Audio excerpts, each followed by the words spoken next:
This is a Deal test. with Is it. conducting a test Deal of with the it. emergency broadcast system. Just made me drive off. Is this stuff or what every day? Yeah, the girls are really DrivetimeUGC. Let's not start that mental breakdown It's again. an experiment. Well, with the Foundry, we can probably agree on what the biggest bugs are right now. News, information, or instruction. This concludes this test of the emergency broadcast system.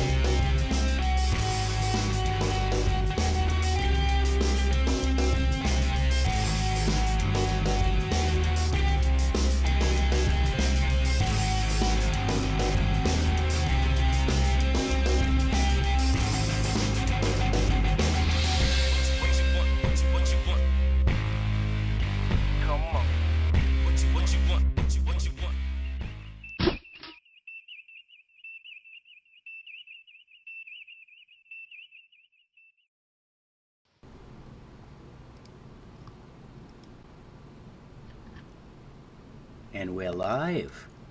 Hello, everybody. Oh, wow. Thanks for giving me warning. Gee. Well, I heard Cast counting down. I don't know if you did.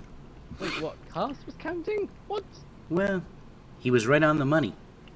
Which is surprising because thought- I just randomly started counting. I Yeah. know. I was. That has. You evil person. I can't remember whether we. Good put evening, implicit everybody. ratings. Hey, now you're taking what I say. Jeez. Hello and welcome to episode 4 of Drive Time UGC. I'm Cerberus Films, and joining me tonight, over there, manning the soundboard and everything, he is awesome, is Captain PF Dennis. Hello, everyone. Over there, sort of crawling in from somewhere, I'm not quite sure, but he's looking awesome as always, is Kirk Fat. Hello, Stoke community. I must say that green sweater is really suiting you today. And over there, someone who's just come back from the Dark Ages, I think, is Cosmodium. I would have gotten away with it too if it wasn't for those meddling cadets in that wargle. You just made someone quite happy, I think. Yes. Yeah. Anyway, welcome back, guys. Hello. We're on a different day. Those of you listening or watching or something, not live, yeah, we're on a different day. We had issues. I don't know what they were, but we had them. And yeah. So hello, everyone who's here and actually listening to us. It's fantastic. We have listeners. Give me Yes. a big whoop whoop or something. Shall we mosey straight on in then? All right. Why not? If that sounds good to everybody. Fantastic. We kind of have a bit of an odd show format this week. It's kind of half freeform and half not. So we'll see how it goes. It may work out for the best. I don't know. Anywho, shall we start on with Kirkfat? Always start with me. Well, okay. Yeah. Wait, I do we don't- always? Because I can go to someone else. No, I'll go. Although Okay. I have to say I don't have a soapbox this week, so that'll be Oh, different. wow. Okay. And my topic isn't entirely negative, so that'll be different. Oh my god. Hi, hang on. Are we sure this is you? Yeah, no, it's actually Drogon. Drogon's Oh. for me. But what I want to talk about is I played a mission this week, and it's a mission on the Fed side. It's a Foundry mission called Romantic Forest. And I forget the author's name. I didn't have time to look it up, so I apologize to the author. But what this mission is not really a mission. It's a map. And on the map is a romantic Oh, did we just leave side the Kirkfat? tent. And you have blood wine and a nice campfire and nice firelight, and there are also a couple spots with candles. And the author who made this mission, he promotes it as this is a date mission. If you're seeing somebody, if you are romantically involved with another Star Trek Online player, you can use this Foundry mission, team up, and get romantic. So I like where this is going. Well, my first reaction was sort of like, because I mean, I never really understood the cyber thing very much. But I think my second reaction was, you know what, like, people have to agree to be 18 to play the Foundry, except for Cerberus, who lies. So why not? Why not? Why not create these sort of date missions where people can go in and there's no objective, there's nothing to do. It's just they go and they do whatever they want with whoever they want to do it with. And what do you guys think of that? With our limited number of interacts and emotes, I like it. I think it's imaginative. And just to Yeah, pick why you up not? on that, I don't think it's not 18 to play the Foundry. It's 18 to review content that's not that's not out. It's like, yeah, to do the review content thing, you've got to be 18. But apart from that, you don't. I think. I need to don't go read know. the TOS. I think it's both. I think when you play or when you review, you get that disclaimer the first time. But I might be wrong. Well, I I think- think, I they think it's took different. away the ESRB rating a while back Did for they? the game overall. Oh. I believe I seem to recall there was a discussion of that, but I'm sure it's still rated in Australia because they like to throw Peggy at everything. Well, especially if there's certain missions that involve probing and aliens, you know, and drugs. I think have that's- three you know words what? for you: love slave, number 9.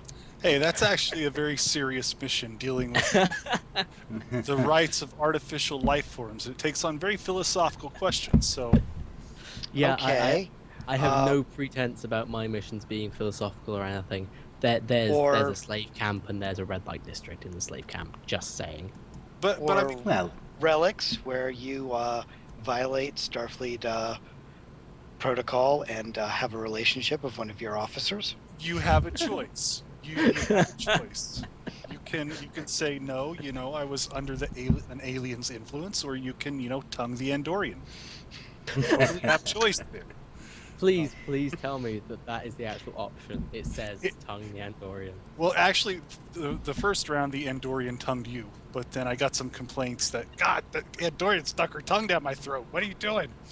And so I took that out and tamed it down.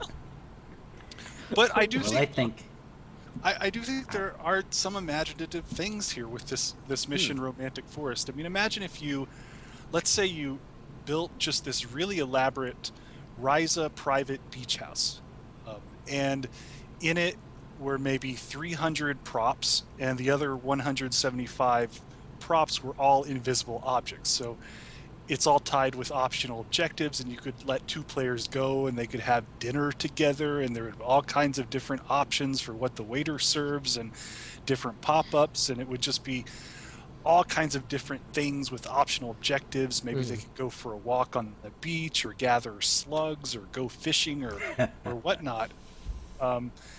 And it's funny because the Foundry's been up for so long, and this is the first time I've seen a mission that Really? tries to do this. I don't know if you guys have come across missions like this before. I'm Not I know there have been sure, directly people like who've that, made- no. I'm pretty sure. I Nemesis know was people kicking have made this. RP maps, but nothing that detailed. Mm-hmm. And I do wonder at what point should Cryptic police that kind of content, if at all. Like, imagine what some people could do with certain animations, right? You could have we have certain lie down animations, we have certain push up animations. Yeah, we have push-ups. Yeah, and we have wrenching animations Yes, as well. the which, wrenching. which are fantastic for certain things. Yep. Oh, and the author's name is Minolos, according to Hippie John. So that's the author's name. Can you spell that? Minolos, Minolaus. Okay, Actually, we'll it's put like that in the in the Minolaus. notes. Minolaus. Yeah. Now I have a question for you, Kirkvat. In the past, you have stated your silent opinion of the Foundry being used for story content versus other content. Mm-hmm. So your standpoint is that you have absolutely no problem with this, which is, by your own admission, very story light. Yeah, and I think maybe that makes me a hypocrite because I hate the fucking grinders, and the exploits. There we go, Those mature things, rating. they piss me off, and I think they exploit the Foundry and they clog up the lists and all that stuff. But I love missions like, what was the author, or who was the author that made the Romulan Zoo? And it was a mission where Commodore Bob. yeah, and Commodore Bob just made this mission really for his kid, to have fun in a Romulan zoo, and I thought that was great. And I think this mission's great, and I think other role-playing missions are great. It's just it's the exploits that I don't like. So maybe Even though in many ways they're very similar. I guess, I mean, the difference is I can't imagine one of these role-playing missions offering rewards unless there's No. just a lot of people just hanging out. I wouldn't be surprised if it did start offering rewards, even if it was just like 5 or 6 people just went and played it over a certain amount of time. I mean, if they're in there RPing, they're probably going to be in there for a fair while. Yeah, but I So can also it could imagine end up- Sorry. I could also imagine the exploiters just realizing, hey, there's a mission, you can go in and click one console and you get, 1,000 dilithium, boom, that mission no longer counts after, a rush of people disqualify it. Also, there's probably the other safeguards that we know exist, we just don't know what they are. Yay, secret sauce, and that's not a euphemism. I don't want to think about that. Anyway. Well, as far as content goes, as long as there's some kind of disclaimer that, this contains such and such content. Mm-hmm. Well, That's and to be fine. perfectly honest, I fully expect that a mission like this would get dinged, first off, just without an actual storyboard item. You know how many times I get dinged for the silent optional ones in Keeping Up with the Sens because people don't know what they're supposed to do. Now, in my headspace, it was all intended to be you're in the moment. This isn't one of those things where you get to plan out like in a Starfleet simulation. This is real life. This is going to happen without you having an inkling of what to do, and you have to react. Mm-hmm. Apparently, I'm the only one who got that, but Well, some people just like to be led by the hand through every objective in the mission. Well, they're Which I also don't trained to understand, do but- so, right? I mean, when they're on a cryptic mission, it's always go here, do that, go here, do that. That's true. And maybe it's that kind of a game thing, really. There aren't many games nowadays. If we just going very slightly off topic, it's like the modern military shooter these days. Mhm. It's the single player aspect of it is you're basically on rails as far as anything. Games these days are a lot of them anyway. They're very much you do this, you do this, you do this. You're told all the way through. Even though I did get lost in a modern military shooter the other day, not quite sure how I did that. But you walk off the side of a map and it tells you no, return to the battlefield, that sort of thing. Yeah, go this way. Yeah, it's hand holding you, which you kind of have to do to a certain extent. I've noticed in my own missions that some players they get lost, and I don't know whether some of those are the story players and some of those are gamers and some of them are both. Mhm. I don't think it's a bad thing necessarily. We just have to be creative about how we do it. Mm. And I also think it depends on how the mission is presented to the player, right? Yeah. If the mission's presented as, hey, here's a beach, go, if you want, go take a walk or go explore or go do this, and when you're done, come to this spot and the mission will be over, then that's, I think, much different than playing a mission and you're told to go here, scan this, and then all of a sudden it's like, okay, where do I go? Where's this invisible object? Where's this optional objective? Yeah. But it is interesting because I don't know if you guys played much Elite Force. I played a hell of a lot, yes. I played a hell of a lot of Elite Force, and I also got into the modding community and made some maps.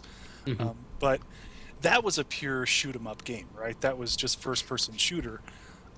Except for the second, like the expansion pack, which was awesome.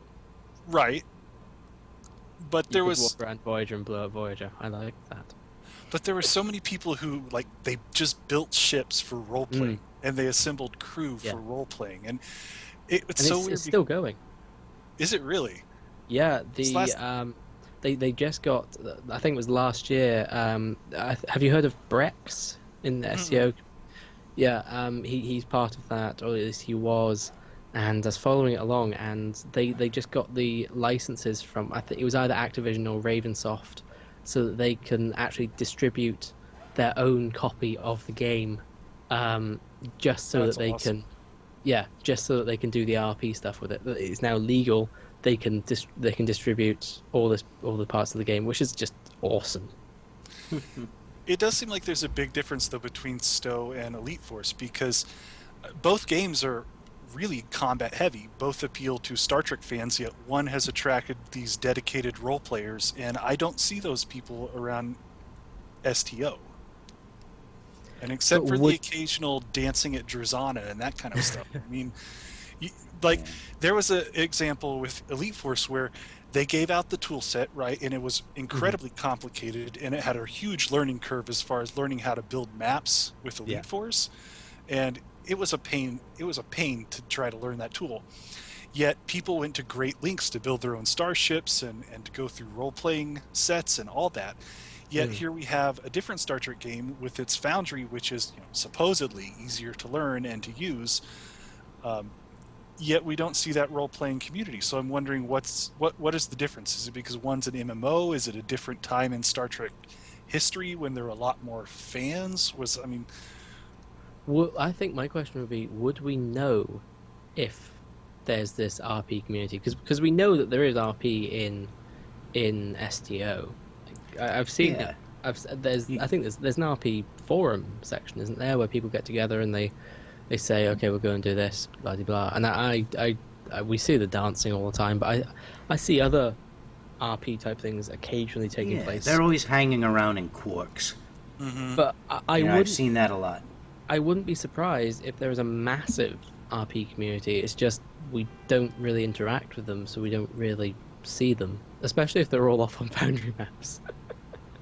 Well, Like- we do see people come occasionally into the chat room. They're like, "Hey, I have a fleet, and I want to tell the story of my fleet. So how can I make a Foundry mission to tell the story of my fleet?" We see those people, but we never really see our peers come in and say, "I really want to use the Foundry to make a role-playing map. How do I do that?" We did way back, like towards the beginning. It was the very beginning. I Yeah, think I that remember in that. itself is probably part of it, is that we've had an attrition of those people because they became jaded with the dark time and the beginning of free to play, and the ones that are there may have just gone underground. Mm-hmm. Roving band of our peers randomly popping up on maps. I think Rogue just had made an interesting point, is that Elite Force mods had the advantage of being more searchable on the internet, and Right. yeah, that's probably true. How would they even find them in STO? I'm Can't guessing, find story missions. I'm guessing it would be people in the know. It's like currently with us. Yeah, We and I guess do our own missions, right. but And that's true, because with Elite Force you had servers, right? And so Yeah. if you had a role-playing community, they would have their own server and they would play role-playing maps. So if you wanted to Yeah. role-play, you could find other people to role-play with And instantly. they generally had hub websites as well. Mhm. which unfortunately just isn't a thing. It may become more of a thing when it comes to like gateway integration and stuff like that. That would be a really interesting way to see that go. Because I know Neverwinter are aiming to do something like that, so it'd be Or- nice to. If we push for tags, Yeah, tags would help a lot. tags are coming to Neverwinter. Is that on the? It was How on there? they put it on the updated patch notes that they Right. released today. That were referencing things like the 3D editor, the wonderful, wonderful 3D editor. While I was waiting for power to be restored to the main reactor, I was at work and I logged into that place and was looking at that foundry, and yeah, There's good stuff there. There's some good stuff and stuff we also don't want to be in there. and there's orcs. Orcs. But no hobbitses. Nasty, nasty hobbitses. My precious.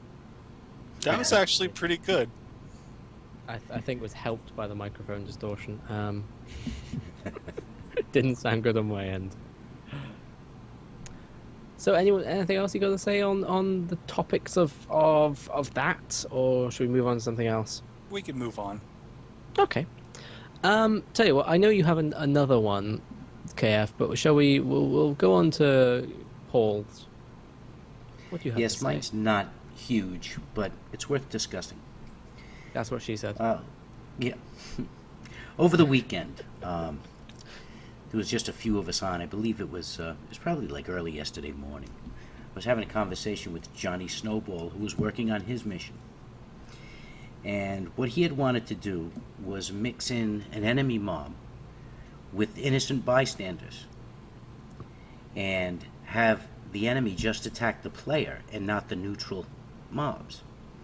And from my experience, I didn't know how that could be done, because the enemy mob usually will attack the neutrals as well as the player. Mm-hmm. Mhm. But in the end, long story short, we found out that by using Klingons, they didn't attack the neutral mob. He used Mastiffs, neutral Mastiffs. And they didn't attack the Mastiffs, but they did attack the player, and it worked out. And I said, this is all tribal knowledge now. Somebody pops into the chat room now and asks, now we know. But maybe we should have a section of our website that has all these little tidbits of information in it. Mm-hmm.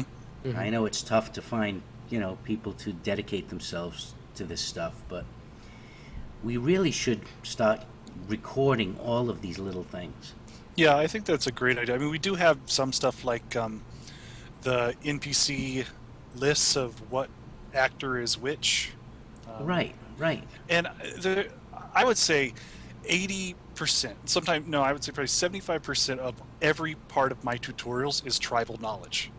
Right. It's stuff like, okay, I put an enemy mob on a map and there are 5 dots, and I go into the foundry and there's one enemy. What does that mean? Like, how is anyone supposed to understand what any of that means? There's no information pop up in the foundry that explains what something is or explains or how something works. So it's to the very basics. There's so many things that are just tribal knowledge. Exactly.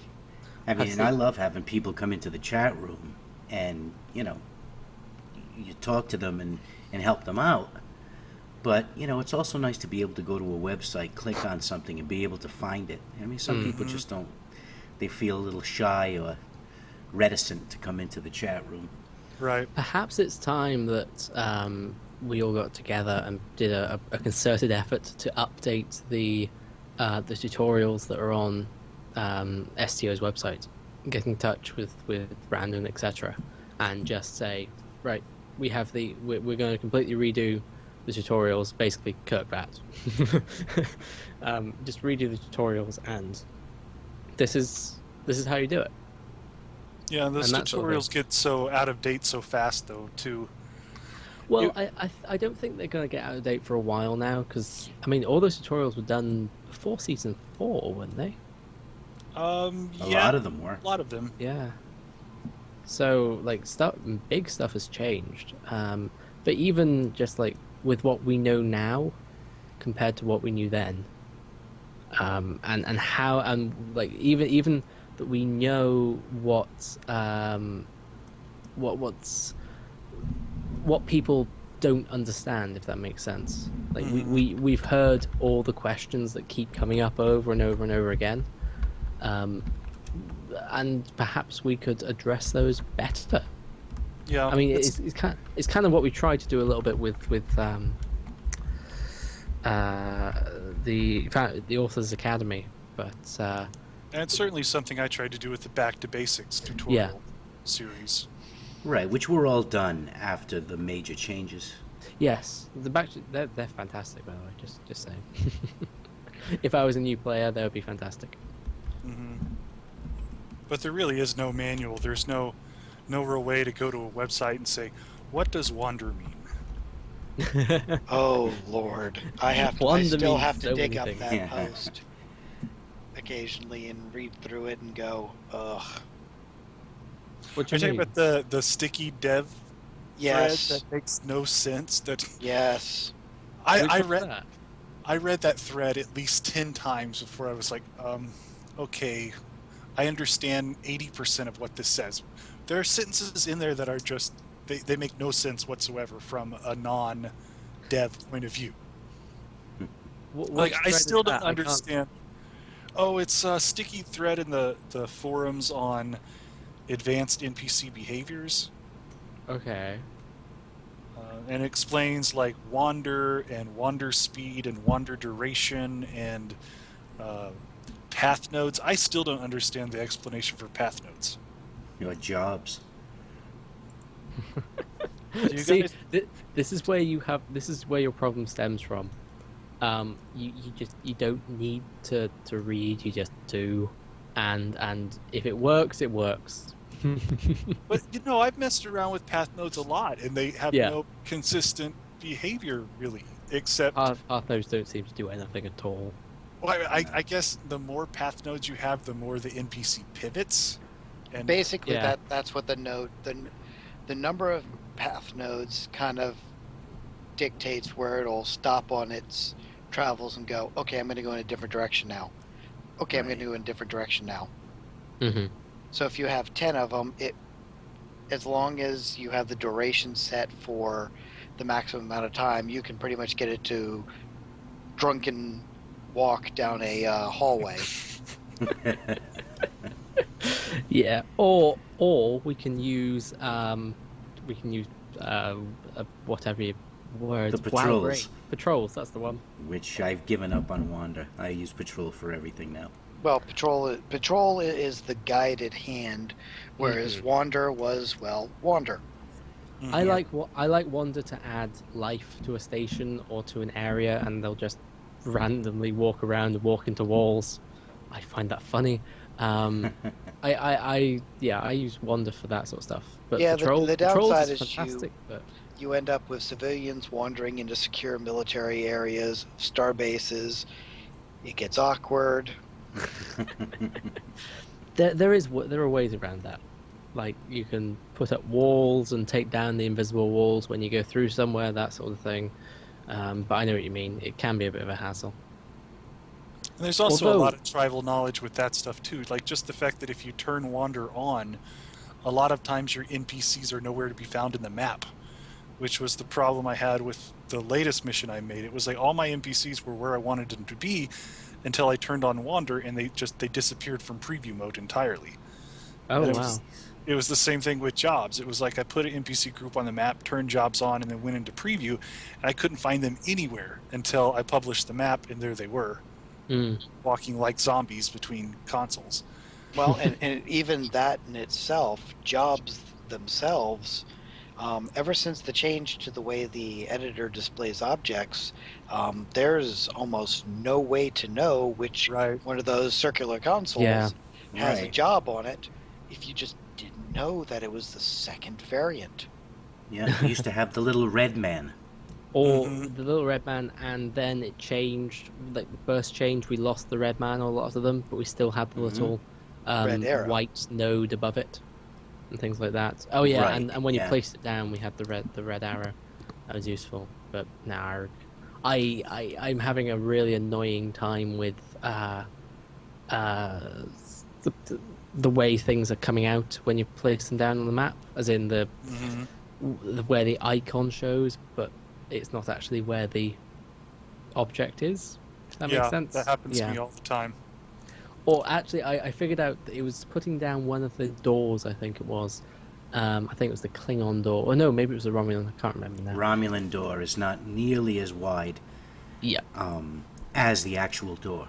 And also then there's another one that has like, it will show you one layer, like one slice down, but that's not the actual slice that's on the outside of the door, if that makes sense. That's not the furthest point out, so you can't line it up properly, and it's Right. my brain Trying sort to of. place the display case glass. Oh no! That took I've- a good night long endeavor to do that in my first mission. That one is not as bad as trying to do the because at least you know where the pivot point is, and that makes sense, kind of. Mm-hmm. But the really annoying one is the window panes. Yeah. The one Those with the are like I've jog done it in them. so many times, used them hundreds of times, but every time I still get it wrong. Every single time. So annoying.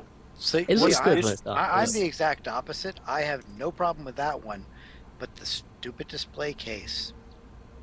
That and what are they? The detail lines that you can like make the little Mhm. landing pad for Oh yeah. a shuttle that are offset in such a weird way. Mm-hmm. Yeah, but Borg I gave wiring. up on those and did it the Alamac way. I used Yeah, walls. I never use that. I'd love to use that wiring for stuff, but Mm. you just don't know where it is or what what direction it's going in. They hang in an odd. They Just- really height. do.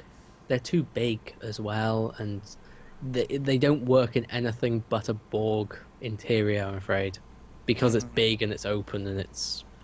No, Ugh. they can be used in other things. They're just not as convenient Helpful. as others. I'll have to show you something later. Okay, that sounds slightly wrong, but okay. Yes, There- I want to show you my wire. Wow, wow. Yeah. Moving swiftly on. So, Cosmodian, I know you have something to talk about today. I do.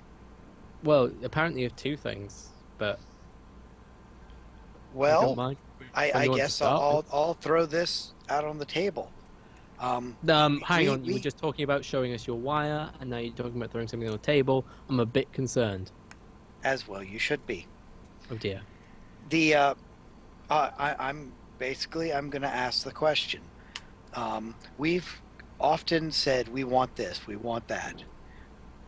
Which do you consider our need to be greater for? Costumes or assets? Assets. Assets by far. See, You're going to be the I- opposite, aren't you, Cast? I'm going to be the opposite.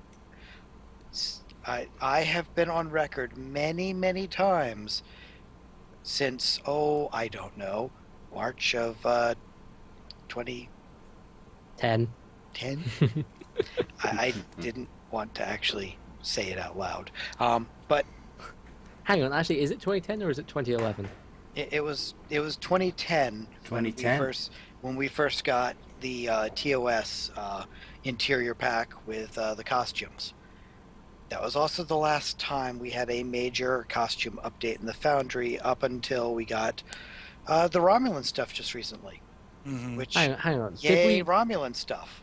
Yay, Romulan stuff. Are you sure? Because I thought we got something else. No, wait, 2010? Seriously? Has the Foundry been going for 3 years? Yes. 3.5 now. No, I'm Has sorry. it? It's 2011. It's 2011. 2011, yeah. Because It the is game came out in 2011. Well, February it started in 2010. Yeah, that's right. Well, when I you was get my concerned. age, you forget things. Go ahead. No, Yeah. it's Do you been- know when you two get and to a be half- our what day is age, it? hours become like years. Paul, what day is it? By the book. Today is the 19th of August. It's not actually, but okay. Whatever you say. it's almost 3 years from closed beta. Yeah. Oh, the beginning of the game, you mean, or? No, the beginning of the Foundry, as far as Oh, right, yeah. That started. Yeah. No, that closed base. Oh no. well, the Foundry was Yes. supposed it was originally planned for October, and I think they let us in what, late November, December. I think It was on late- Red Shirt in August. I remember that. yeah, and I think it before was went to late school. October, November when it went to Treble, and then it was roughly mid-February because it was right around the anniversary itself when it actually No, went I know. live. I No, think it was March of 11 it went live. yeah, because February we got the spotlights, and then we got it a month later. And We got beginning the full thing a month later. in March is the beginning of the dark time. That- Well, I It- remember all the porting over I had to do. well, March is when the divestiture happened, and dogs and cats living together, and the Yeah. Foundry saved Star Trek Online. Or Yes, so it they is. say. Yeah. But What do I get for saving this game? You get our eternal gratitude. and you can Romulan have these costumes. cookies. And Romulan costumes, yes, exactly. Well, okay, so here's my argument of why costumes are less important. And I think they are important in terms of certain things that we absolutely need, like TOS stuff. Like if we have TOS sets, we need TOS costumes and characters and that kind of stuff. We need Romulans. But when it comes to like certain uniforms or other things, I mean, in the game, the new pop-ups, I mean, they show people's head. And when I'm running around the game, I usually barely even notice all the little details people put into costumes. So I know there's certain authors out there who are like, they spend so much time tweaking the face. Well, I don't look at the character's face, really. I shoot them. Or, I talk to them for a second. I say, hey, your face looks just like that other girl's face. I guess the author really went to great lengths to try to hide that, but in the end, it all looks the same to me. And so costumes fall in that realm of kind of, yeah, it's nice, but at the same time, my God, I mean, we don't have med kits, that a player can pick up, and we don't have explosives that a player can attach to things, and we don't have. No, I know you have to use a crate. we do, but they're difficult to use. Well, it's part of a big ass crate, that you got to hide in the wall, and there are just so many things like a captain's chair to go with the captain's chair platform, and Yes. Right. See, I could see on the costumes wanting to have alien costumes. I think we've got enough uniforms. But, having costumes for the different species is another thing. But Yeah, that's why I items, I think the assets are much more important. What I kind of agree with Cass in that costumes are important. Yes. I mean, if we look at our NPCs, look at most of the aliens and go and have a look at what people have used for their costumes, the majority of people will be using off-duty robes or off-duty something. yeah, Right. Because that's Yeah. that's just what hell I've made a concerted effort myself to try and not use off-duty stuff these days, and you try and be like experiment with uniform stuff, and it's actually quite interesting what you can make out of a Starfleet uniform and have it not look like Starfleet. But then again, I mean, you were talking about how if we're going to get these new features, the items feature from Neverwinter would be the best thing. yeah, Well, we're going to have some items. well, I wasn't quite finished in that, like especially since we just got the Romulan costumes, and when we use those, oh my gosh, you can do so much with them. It's fantastic. Like with those different types of shirts for the men, you can just do everything you want to. It's so cool.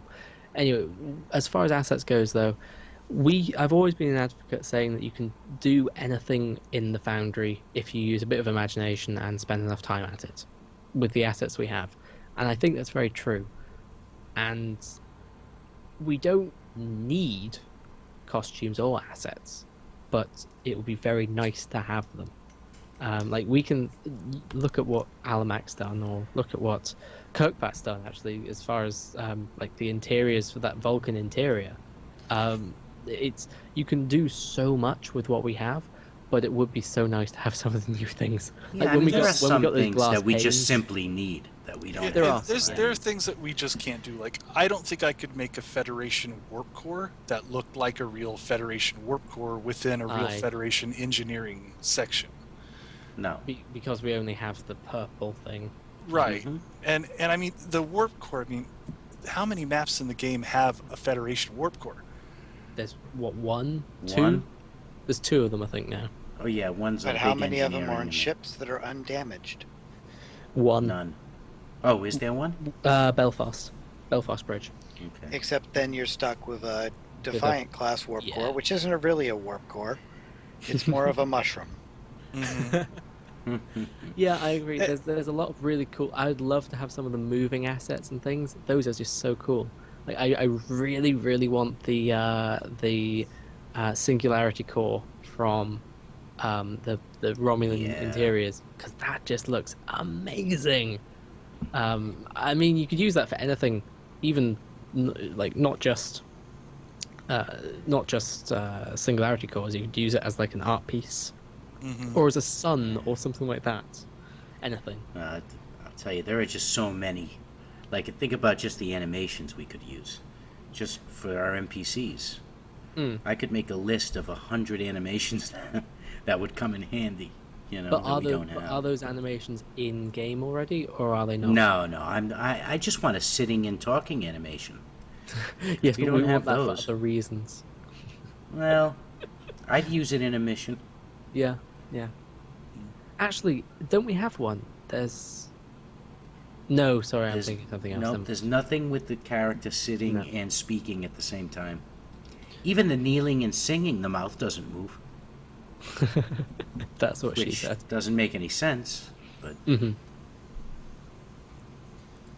you know, Yeah, some things we it just would be need nice. as a necessities, basic necessities. I just think that you're right, Serb, that there is something to be said about how having limited stuff does fuel our imagination and it forces us to think out of the box. I mean, for instance, I've gone through all kinds of hoops just to figure out, okay, how do I make a pole? I want a pole for my stripper stage. Like, I have this dive bar, you know, and I have a stage and I have a girl dancing and I want a pole. So I've gone through like every single prop I can think of in the Foundry, even to the point of lining up like 50 of those little bitty red lights, you know, one on top of the other, and it looks bad. But so like there's certain limits, you know, there are certain Yes, I know. virtues that really showcase, wow, you made something that doesn't look so crappy out of stuff that kind of looks crappy. Mm. And that's awesome. Yeah. To me anyway, that's my joy in the Foundry, is making stuff out of stuff. It goes back to the Lego. I love Lego, and Yeah. I still do. Like, if I wasn't so busy and I could get away with it, I would be playing with my Lego all the time, because it's just awesome. The ability to make anything you want out of building blocks, essentially, is what fueled me into the Foundry. And when I started playing Neverwinter, and I went into the Foundry for the first time, and I had a look, I had ideas of what I wanted to make, but then I took a look at the details and the assets, and I just lost. I lost my will to do it, because there was so much stuff there that I was almost spoilt for choice. And it probably sounds really stupid and really weird, but to me it took a lot of joy out of it. Now that in STO it's not quite the same, because yes, we have very limited assets, and yes, it's very cool, but yes, we could do with a few more assets. Yeah, I think I had a similar reaction to Neverwinter. I went in there, and the first thing I looked for was the building blocks, you know, and I looked for the platforms. Yeah, and they don't exist. And I'm just like, okay, well, what if I want to make a custom set? And all this stuff is there, but it's not really there for us. It's all pre-built. Yeah. But I guess, at least in my mind, the key to the assets is, yeah, we can do so much with these platforms, but why not have the ability to have different platforms with all kinds of different textures, or different sizes of the blocks, or big spheres, or all these other things that, I mean, we really are limited to blocks, walls, ramps, and Yeah. Three donuts. sizes of platform. Although and three textures. I am entirely happy with my steps, and will forever be happy with my steps. Shelf unit number 2, I think it is. It's just glorious. You can make anything. You can make use anything out of grates. shelf number 2. I used the shelf for the handrail once. Oh yeah, Oh, like the yeah. side part of the shelf. Yeah, that Yep, works well. yep. That works well. And I found that you can make anything out of shells, and also the panes of glass that we have now. Okay, so Those here's are a fantastic. question for you guys. What's the craziest thing you've made out of something that has no relation to the thing you've made? So say you've made, like for instance, I just built a hot tub on a water map and kind of covered the non-water areas with platforms, but I used like the tops of wall consoles to make the sides of the hot tub, and tops of ones for the seats, that kind of stuff. Like, what's the craziest way that you've repurposed an asset? That's gonna make me think for a while. Yeah, yeah, that's a hard one. Yeah.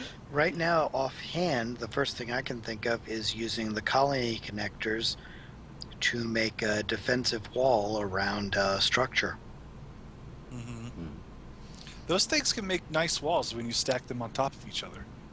Oh Mm. yeah. I mean, they're huge, so they're kind of hard to use. So yeah, on- it's a perimeter thing. You're not going to use it as the small. Not in any way, shape, or form. It's going to have to be something where you're basically doing a fire base or something. Mhm. I think it could be. I used chairs, not the sofas or anything. I used chairs to make a staircase that went into a shuttlecraft, and the shuttlecraft was made. It was a Klingon shuttlecraft made out of blocks and a load of some grates poking through the walls and crazy stuff just poking through the walls. And then I had a window in that shuttlecraft that looked back, and I had to try and make the set that I just come out of look like a Vorcha class Klingon cruiser. Wow. That's the one that's Yeah. taken 2 years to make so far. Yeah, that's where, and I can't remember everything that I used in that, but it was crazy. It's just line on top of line on top of line now. That's probably the craziest thing I've done. Yeah, I because the can't next even- closest thing I'd I have to go in and look. would probably be the transporter pads. The Yeah. many Yeah. transporter pads that I've made. Mark 1, Mark 2. Oh yeah. There's at least I think I have about as many marks as there are Iron Man suits. Wow. You should really Oh, make. I could tell you list of right them. now. I know what mine is. Mine's raising the character 3 feet off the floor. Oh, that with was doorways. fantastic. That was fantastic. How did you do that? Yeah. I offset the opening door, one of the opening, Oh, Federation yeah, doors. the crazy tunnel of doors. Right. I used about 25 of them in a row and offset them 0.1 meters, each time. So by the time you got to the end of it, you were a meter off the floor, so that you could, you could rise to a level without actually knowing it. And then you made me listen to that scanning beam sound for like the next 5 minutes, and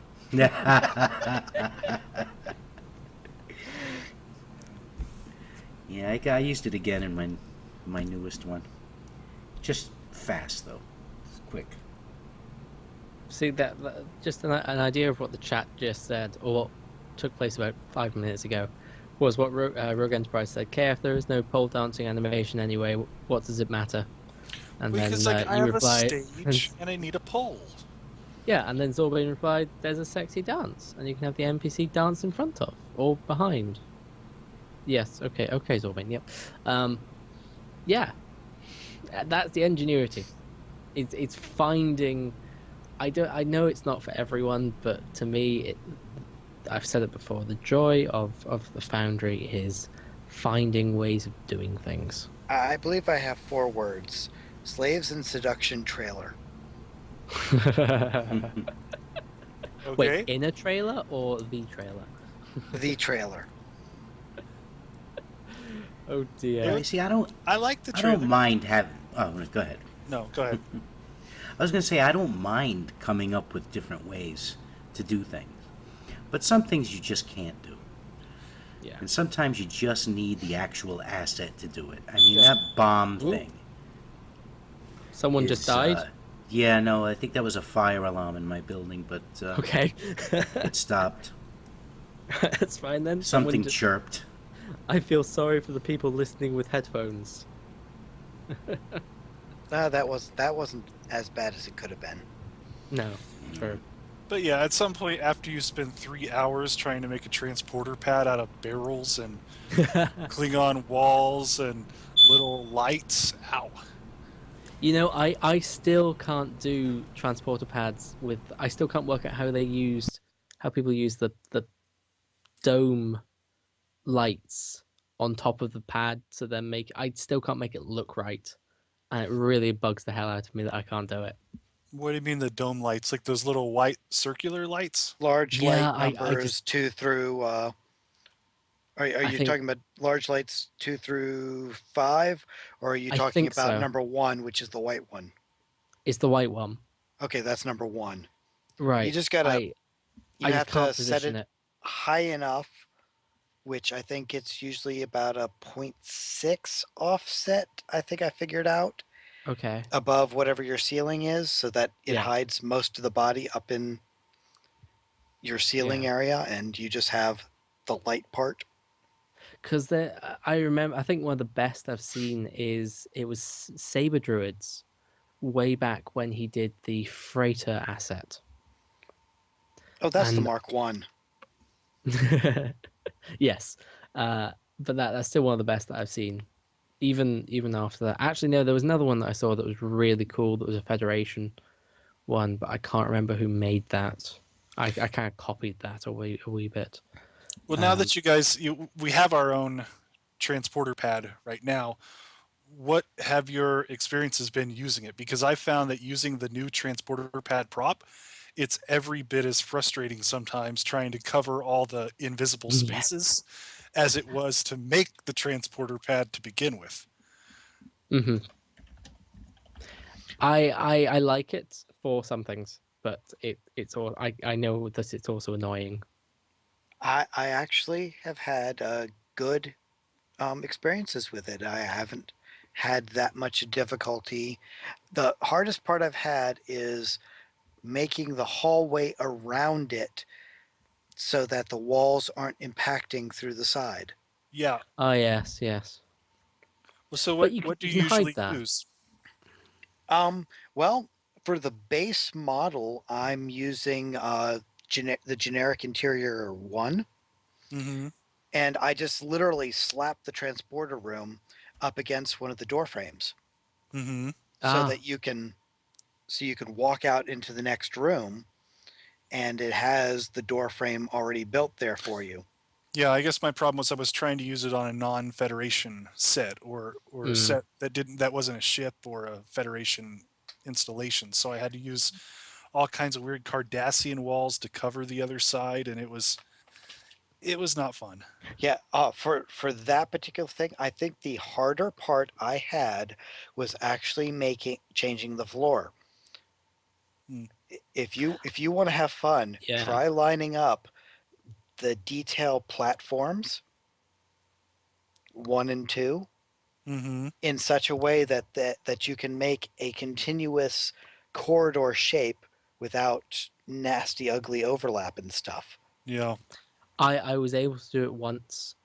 When it first came out, I decided, okay, how could I make this fit in with like a generic or a Klingon interior? And I just took walls and just essentially plastered over the existing walls, and it actually worked fairly well. I was surprised how it came out. Yeah. But That's what I it is tricky. It is tricky to line it up right. have any of you messed around with the TOS warp core and tried to do anything with that? I I actually know have a it. map where you reactivate the warp core and you hide where you it hides the light inside of it until you reactivate it, and then the wall goes away and you can actually see the core itself. Oh, that's cool. Because yeah, I used that, and it was like there were so many levels of transparency to it where if you weren't looking at it through a small window, you could see the sides of it that were not textured. Does Oh that yeah, make if you're sense? using the core asset itself, Right. that is a pain in the ass. Yeah, I mean, in the end, the only thing I could really do was just create a small hole in the wall where you could look into the center of the core, because anything else you'd see the non-textured parts. Oh, that's how I felt looking at your hot tub, for example. I was Yeah, wondering which console you'd used because the wall ones that I could think of have no back. yeah, that's that. I had to find one that had a back. It's a similar situation when I'm trying to think of weird ways to build ceilings. It's like nothing has textures on the bottom. Hmm. I mean, certain I things do. Go ahead. sorry, no, I've just completely blanked on what I was going to say. That's really annoying. Oh well, carry on. Mm. Sorry. But yeah, it does seem like there's so many things in there that have texture problems or the lack of textures. And if everything had textures, especially on the bottoms and the backs, there's so much more we could do with stuff. So I don't know why certain things do and certain things don't. Like, To be perfectly honest, we get to see the dirty little secret of the development team, that a lot of the stuff that we got initially was exactly as it was done in the editor, because it was never actually meant to be used Hmm. the way we're Mhm. using it. But I wouldn't want them to close up any of the holes and things that we've got, because there are some things that's really useful. Just to have like a yeah, it can be really useful at times, just to be able to poke something out here or do something like that, or have it invisible on one side and not on the other. Mm. It can be very useful. Who was it that used it? There was I think it may have been Paul actually that used it at one point, where you had a it was like a pole that you could see from one side. But no, sorry, it wasn't. It was when I played something on Broadcast UGC and Zero was on, and something perhaps Baz will remember if he's in chat room. I think he's just woken up. Uh, there's a yeah, it was like there was a pole that was textured on one side but wasn't on the other, and it was being used really really well. Mm. But I can't remember what it was. That's annoying. I'm afraid, guys, we've also lost Paul to some extent, because that beeping you heard, it's his smoke detector, and it appears that it's run out of battery. So, well, it's about to, so it's making noises. Yay! Get a long stick, a very long Yeah, stick, get a broom. I a just 15-foot broom. a phaser set to level 11. Well, is that to recharge it, or is that to vaporize it out of existence? I will answer yes. Depending on which one is covered by the insurance. Okay then. Seeing as we're an hour in, should we take a break now? Sure. That sound like a good idea? Cool. Okay then. Paul, take us away. Enjoy these ads, guys. We'll be back in a few minutes. Drivetime UGC is brought to you by Mr. Breen. Flash freezes 99.9% of household bacteria in a microsecond. Hi, I'm Bazag, and I like to stab. Of course, I don't just stab people, but I stab ideas as well. Yes, you can stab ideas. Stabbing gets to the heart of the matter, and I like to do so with all sorts of matters related to the Foundry. And this is why I'm creating a new podcast called Bazag Stabs. Bazak Stabs will be covering everything from Foundry mission reviews to discussions about designing and developing your mission. I'll be talking about mission structure, storytelling ideas, and tutorials about including cool technical tricks. I also hope on occasion to take some cryptic employees hostage and force them out to Plastic Knife Point to answer some questions. If you're interested in learning how to make a Foundry mission, or to make your Foundry mission better, Bazag Stabs is for you. So keep a lookout at Starbase UGC or Tavern UGC, and you'll never know what I might take a stab at next.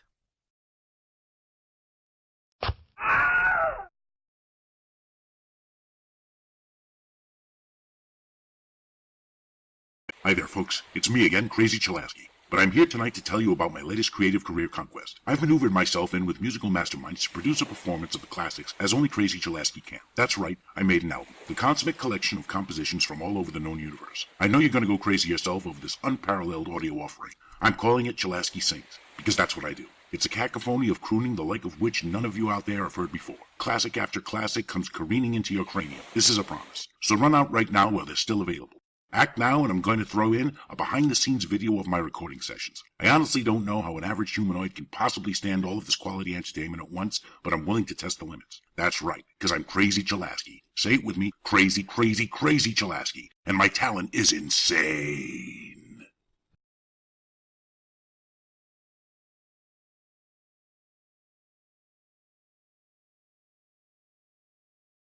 Hello, I am Solicitor Bran. You may know me from my other ads and appearances on the UFP networks.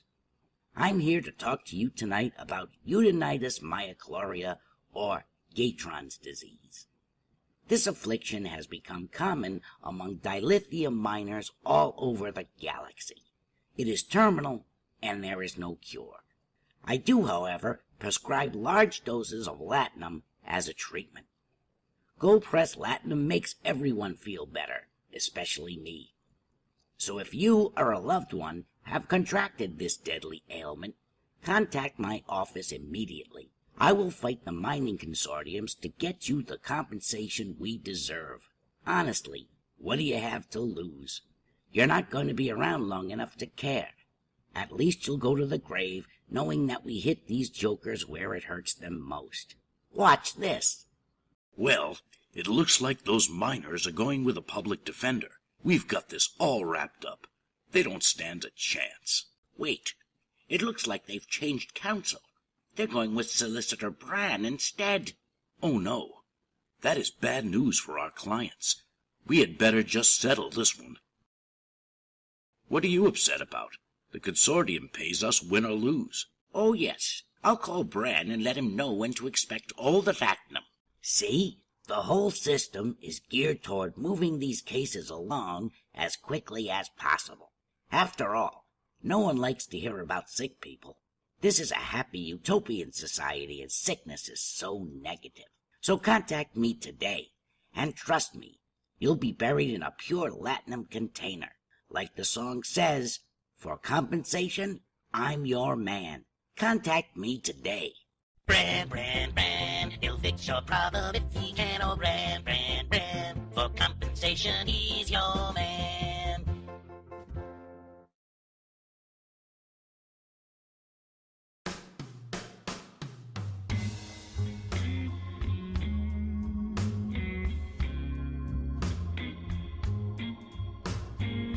I'm here to tell you a sad, sad tale, my friends, about a low feeling. The sorrow deep, deep inside when a once endless river of patience has all but run dry. I'm telling you, my brothers and sisters, it's a hurt like no other. It's the blues I'm singing.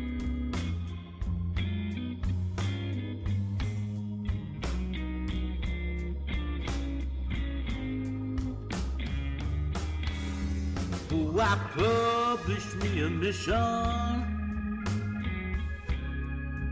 Took me months to make a map.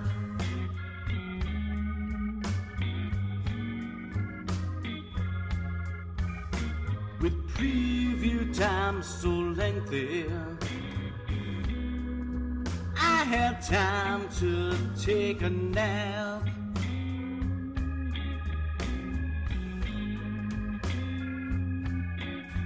Told my friends to search the foundry.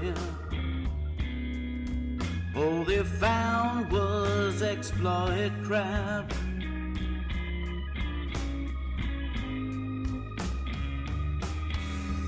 Oh, I published me a mission. Same old walls, same old floor.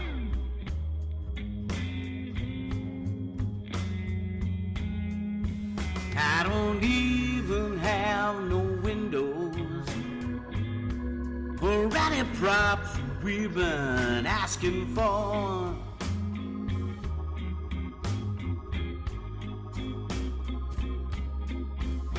Who cares if no one finds it?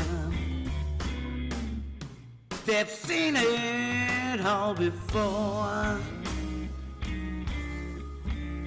Oh Lord, the Foundry Blues.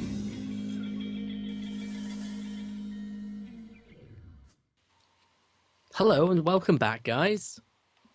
How are we all? Hey, About the same as where we left. Oh, wow. Okay, fair enough. Well, we just had our break, and now we're back, and now we're going to talk about something. I'm going to jump in with my very brief topic, which I feel quite nice and happy about. It's that now it appears we've had a ninja stealth thingy update to the Foundry with no patch notes about it whatsoever, that now it's not monetized as such anymore.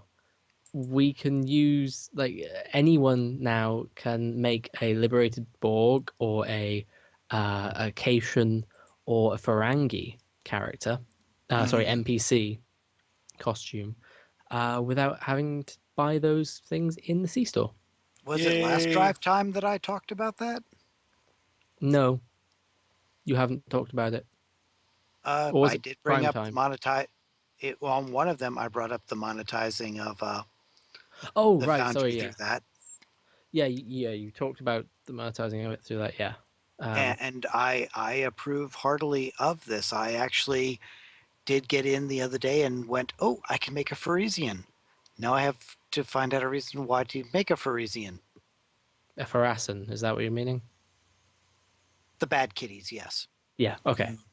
There's no extra I. What? No, I think it's really, really cool. And that's really all I wanted to talk about it. And I feel very positive, and I think I'm going to win a bet.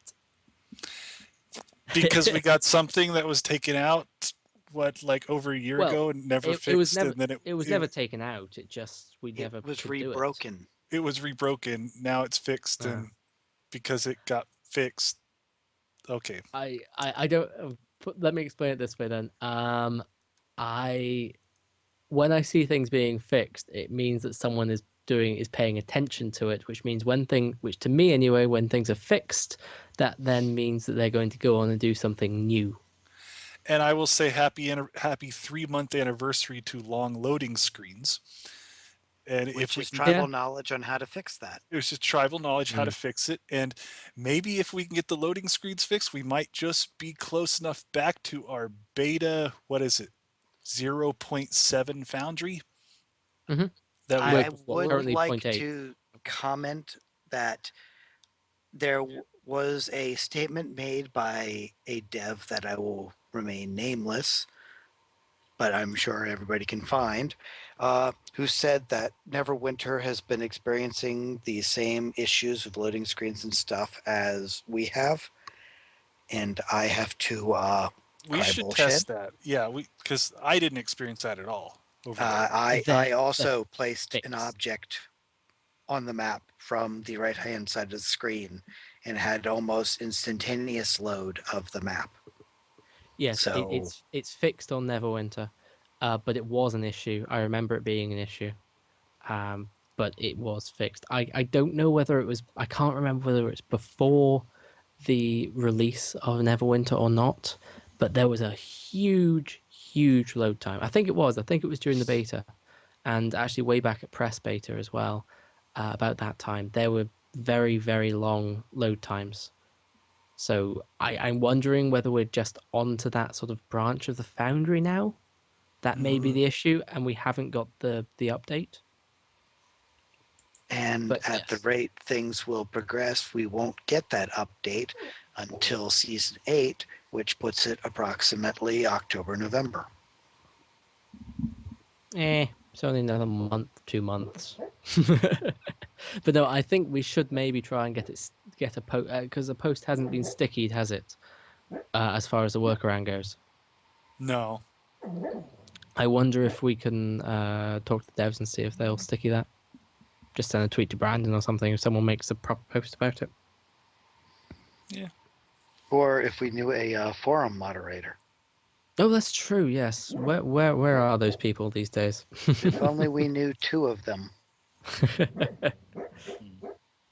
Oh, actually, I haven't seen them around. Anyway. Anyway, it is my clear that topic. things are slowly getting fixed, but it's, at least in my mind, it's slowly getting back to the point before it got broken. With some added bonuses of Romulan costumes or Romulan ships. Yeah, Romulan costumes, I think, is a massive thing. Like I said earlier, it's. I mean, it's not a massive thing, but it's cool in that we can now, like, costumes have just been opened up so much. I think it's mainly because I love the Romulan vests and things. They're just so cool, and I love the shirts. Anyway. Oh, and Well, I'm Paul's back. It was the carbon monoxide detector, not the smoke detector, and that was only about 4 feet up on the wall. So Well, that one I could grab, smash with a hammer, and now I'm all set. This is how we fix things in Russian loft. That was an awful accent, and no wonder Russia wants to destroy. It's a far better Russian accent than a Scotsman doing it. Yeah, but he didn't even try. I assume you're referencing Red October. I am totally referencing Red October. He didn't even try to do a Russian accent. He did his. You talking about Scottish Connery? Hollywood. Yeah. Nobody insults Connery. Except Connery. My first reference would be League of Extraordinary Gentlemen. Oh yeah, but go on. My second reference would be oh crud, that X-named one, not Xanadu. Zaxxas. Oh, I don't My know. third one would be the one where he was the cop on the moon of Jupiter. Outland. Outland, thank you. Now you've completely lost me. It's about 2 times before your lifetime. Okay, fair enough. So what, like 1970? Yeah, he was on board a space station, but he had a shotgun. Wasn't that when he was doing? Not a laser gun. No, That was it's when he for was pretending to still have a hair. Anyway, we've come off topic. Let's pull it back. Does anyone else have any other little topics they want to talk about? I don't have any Foundry topics, but I do have a fun topic. And the topic is this. One of the podcasts I really enjoyed listening to this week is Mission Logs. And I'll plug the podcast because it's just an awesome podcast, because what they're doing, and it's a Eugene Roddenberry production, what they're doing is they're going episode by episode. Every episode of Star Trek they're doing a podcast on. Right. Cool. So, they're going to do 726 podcasts or something. But it was a really fun discussion, so I wanted to do something like that for us, but not nearly as in-depth. And so what I want to do is I want to start with the original series, Season 1, and have you guys pick your best and worst episodes from the original series, Season 1. You do realize Season you're 1 is a basically hard asking. one. You're basically asking me to go and watch the entirety of TOS, because Well, you I should. still You haven't haven't watched. seen every episode. Season Nope. 1 of the original series has to have more of the best episodes of Star Trek than any season. Of Yes. any Star That's Trek. true. Like, just find I'll Kinda take your have word to. for It it. is the Bible. It is. I think I will actually jump out here and go first. Okay.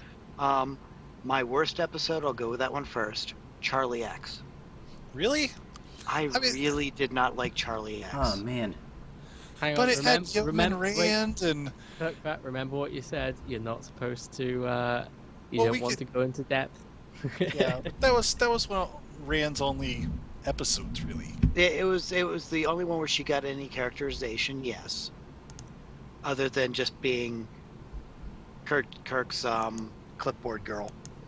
And Uhura's song in that one, right? Yes.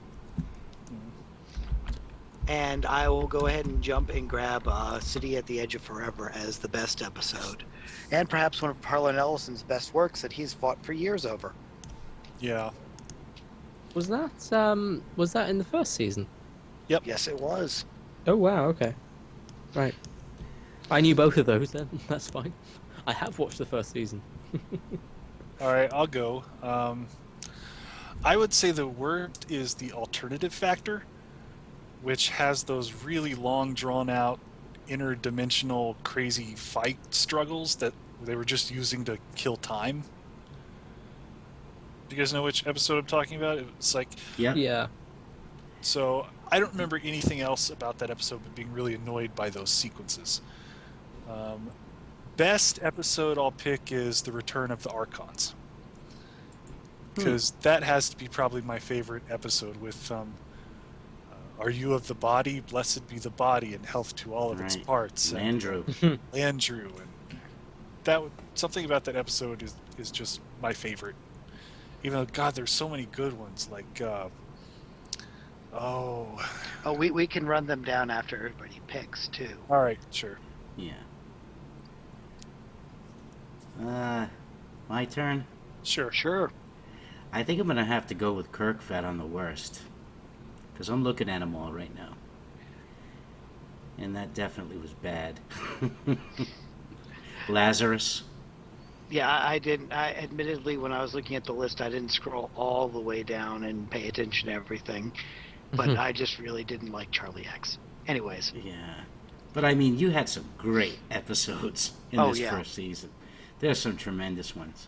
To say my favorite, I'll have to say that even though, you know, the Joan Collins, Edith Keeler, you know, that's the most favorite of everybody. Let me take the Corbomite maneuver. Yeah. A very fun episode. Mm-hmm. I just love the Corbomite maneuver because of what it became then. Like, the Corbomite was used in another game, in a Star Trek game. It was used in Star Trek Armada and Star Trek Armada 2. And I just loved where they went with it from there. I mean, City on the Edge of Forever was a great episode, but yeah, there are so many. I mean, even you had Space Seed, the original Khan appearance. Classic. Arena with the Gorn. I love the taste of Galileo 7. Squire Agathos with Trelane. Mm-hmm. For me, Shore Leave there with are Finnegan. There are a lot of scene, like I know a scene from just about every single one of these episodes, but it's only about one or two scenes that are actually, to me, any good in those episodes. The rest of them I just can't get into, I'm afraid. And you had the Menagerie, parts 1 and 2. And if you want to throw in there too, the pilot episode, because it's all the same thing. Conscience of the King is a great episode. Yeah, that's okay. Yes, it was. You have the to Galileo like Shakespeare 7 stuff. Kodos the Executioner.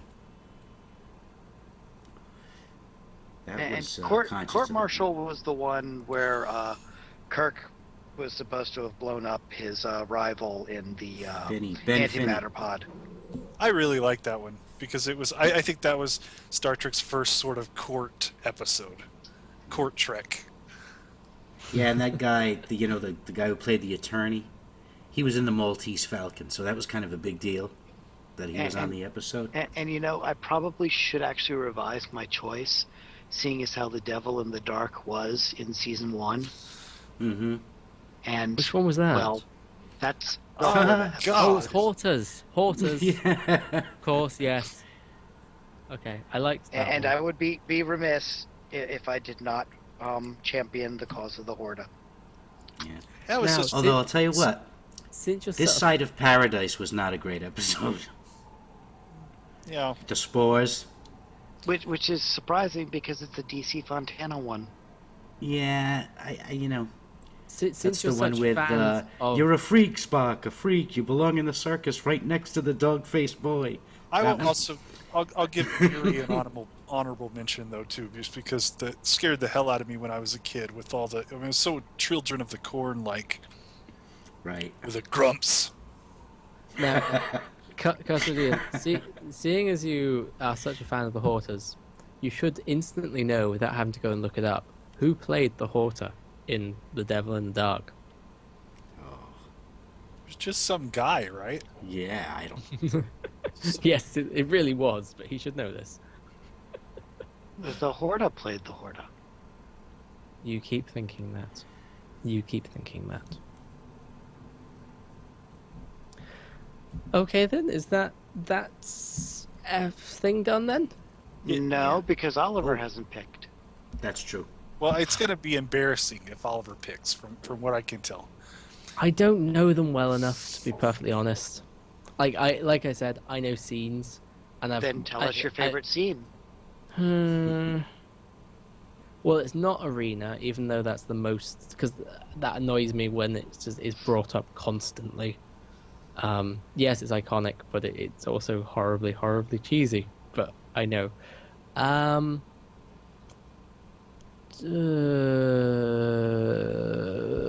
Menagerie was good, but also went on for quite a long time. City on the Edge of Forever. I think that's probably what it's going to be. Yep. City on the Edge of Forever, that's my favourite. And least favourite will have to be...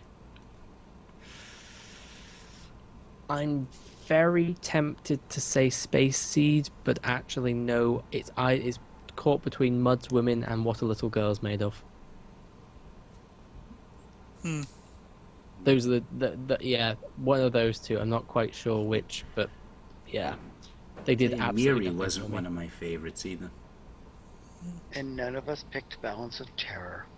Yeah, That's Balance of Terror was great. Yeah, it was all right. It wasn't the worst at all. Which season? Just out of curiosity, which season had First Federation in it? Which episode was that? Where no man? No, that was. That was a Corbinite maneuver. So it was. Right, Yes. Corbinite maneuver. That's Yes. right. Of course, because he tricked. Because that's where we got Baylock. Yep. Yes, because that's where Actually, we got Tranya. Right. I quite liked Corbinite maneuver. So my favourites are tied between Corbinite maneuver and City on the Edge of Forever. those are good picks. And we did skip Operation Annihilate, the one where we killed Kirk's brother. Yeah, Yes. I honestly I can't like that remember one. anything about that episode. I was The playing- Inner Eyelid? It was the one that was like based on the Dean Koontz novel. I just completely blanked on the name of it. The hate-inducing parasite things that landed on your back. Yeah, the little jellyfish things. Wasn't Yes. Operation Annihilate the one that was basically like written out of canon? Or am I thinking of a different I episode? think you're thinking of the one with the black cat and the spy and the Oh, Roddenberry yeah, suit. that was No, no, Cat's no. Paw. I No, can't that's remember.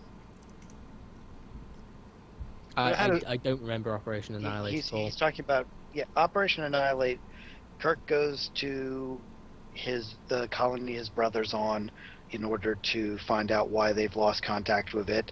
The colony has been wiped out by these little clingy things that tap into your nervous system and drive you into homicidal rages, and Spock gets infected with one, and yada yada. Yeah. Mhm. Gotta save Spock. We killed Kirk's brother.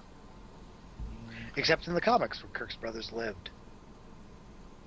Fair enough. Wow. And his Well- nephew. Who was, who we never heard about again. All right, well, that was fun. Yeah. That was quite off topic, but yes, it was quite fun. All right, time for casting couch. Okay. Unless anyone else has anything. So, to bring us back around to talking about characters that all look alike. In this week's casting couch. Hang on. We have Oh, to wait, play we're the... going to play your... We've got your famous intro. Oh, right. I have an intro. And here it goes.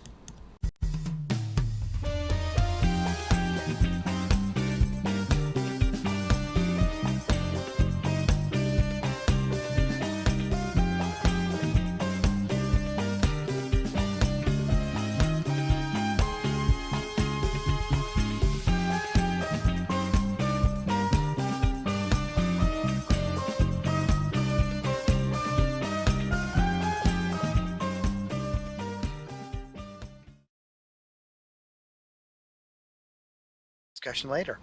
Yes, you will. And there we go. And this week in the casting couch, we're going to go with two characters who look very much alike. We're going to call them the Jeffrey Combs of the Enterprise F. They are Valkel Schoen and Samuel Winters, who, if not for the blue paint and the antennas, would pretty much be the same models.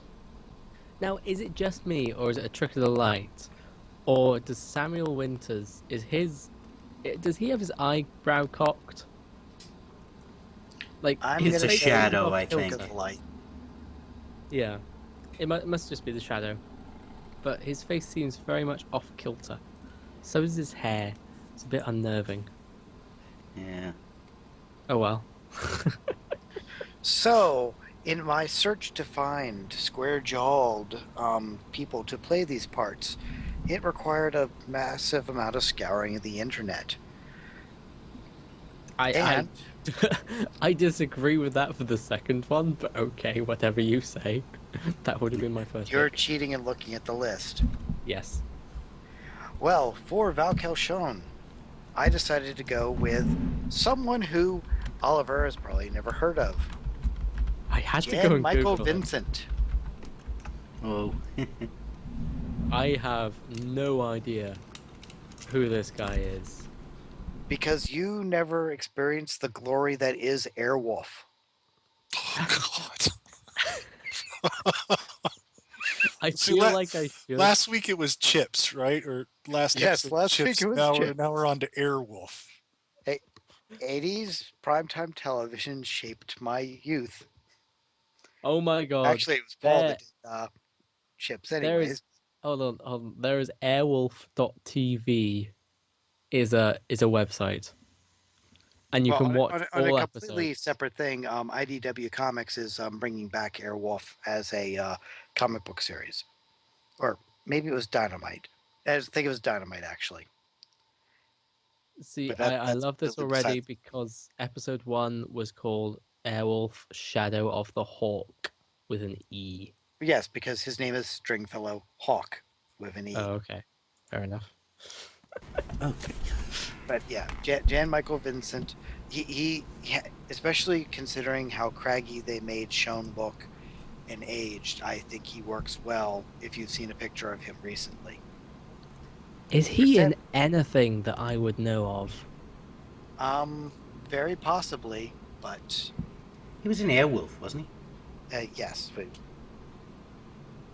Yeah, there is absolutely. I'm just looking through his IMDb, and I literally know of nothing that he has been in. Ever. well, your loss. Not really. Most of the stuff he's been in is quite terrible. Yeah. But we persevere, and we go to Samuel Winters, who looks suspiciously like Schoen. Hang on, did everyone else go with their picks for... I don't have a pick. Oh, I do. I was going to say, and it's, I didn't look for people with square jaws. I can tell you that right now. I knew I wasn't going to find anything that exaggerated, really. Not anybody who was any good, anyway. I was going to say Russell Crowe for Sean. I like yeah. picking movie actors. I always go with the movie actors first. I forget TV entirely. Yeah, I do too. Yeah, I can see Russell Crowe playing Vakil Shan. Yeah, he looks right. Because he would go and headbutt somebody and then kick them while they're down. Well, hey, Master Yeah. and Commander. The captain of a starship. And also, I just love to, even though he can't sing for any shit, he was actually fairly good in Les Mis. So, I think Russell Crowe's great. yeah, he would be perfect. He was great in Master and Commander. He's great in just about everything he does. Mm-hmm. Except life. That's a bit harsh. Life is harsh.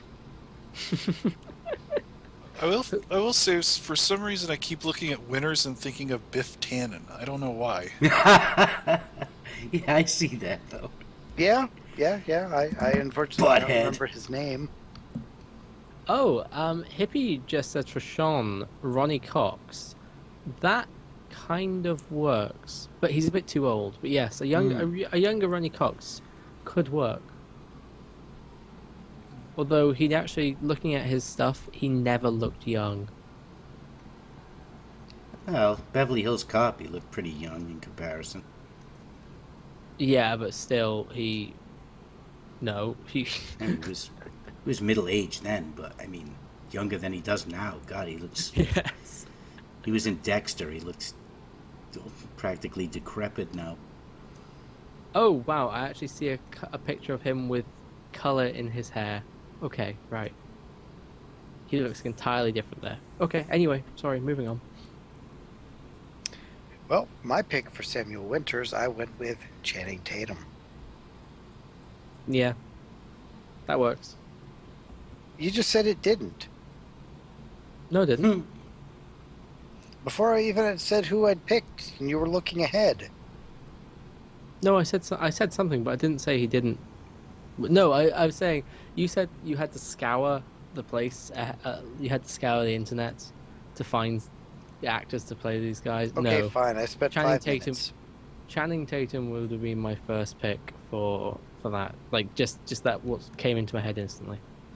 They were probably better, but he just fitted it straight off. Well, I wasn't necessarily looking for good actors. I was just looking for actors. Oh yeah, he's not. I wouldn't say he was good. That's why they got rid of him in G.I. Joe 2.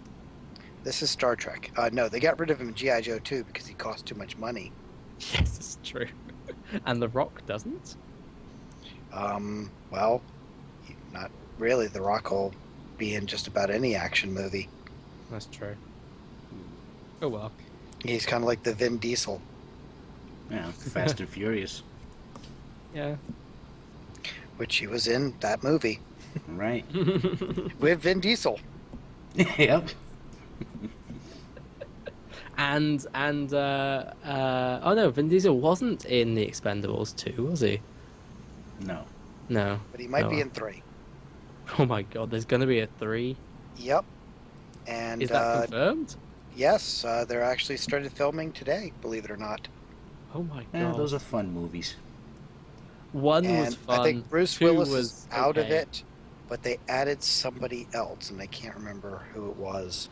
But basically, at this point, they've got dang near every 80s action shoot-'em-up movie person to come do something. Well, which actually brings me to my pick for Winters. Oh? Jason Statham. I think Winters wears his shirt far too often to be Jason Statham. But... Well, he can play against type. I mean, he was in Lock, Stock, and Two Smoking Barrels, which he did a great job in, before he got into all the heavy action stuff. Oh, he generally does a great job in most everything he does. He even made In the Name of the King. Okay, no, he didn't really help in The Name of the King, but... Ooh, I know. Sorry, going back to Vakil Shan, what about Sylvester Stallone? As a starship captain? Yeah. I don't know. You'd need a booster captain's chair.